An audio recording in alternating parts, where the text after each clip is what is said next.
लग्नाचे दागिने म्हणजे श्रीमंत पेशवाई दागिने, नाशिकचे सुप्रसिद्ध सराफ मयूर अलंकार सराफ।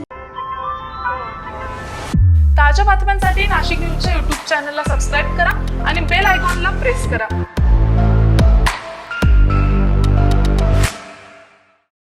विजांच्या कडकडाटासह नाशिक शहरात मुसळधार अवकाळी पावसाला सुरुवात झाली आहे। अचानक झालेल्या या बदलामुळे नागरिकांची तारांबळ उडाल्याचं चित्र पाहायला मिळतंय। सकाळपासूनच नाशिक शहर आणि जिल्ह्यामध्ये ढगाळ वातावरण होतं, त्यामुळे प्रचंड उकाड्यानं नाशिककर हैराण झालेले होते। सायंकाळच्या सुमारास अचानक पावसानं जोरदार हजेरी लावत वातावरणामध्ये बदल घडवून आणलाय। या पावसामुळे उकाड्यापासून काही प्रमाणात दिलासा मिळाला असला तरी अचानक आलेल्या मुसळधार पावसामुळे नागरिकांची मात्र धावपळ उडाली आहे। विजांचा कडकडाट आणि जोरदार सरींमुळे शहरातील जनजीवन काही काळ विस्कळीत झाल्याचंही दिसून आलंय। संजय परमार, नाशिक न्यूज, नाशिक। ताज्या बातम्यांसाठी नाशिक न्यूजच्या YouTube चॅनलला सबस्क्राईब करा आणि बेल आयकॉनला प्रेस करा।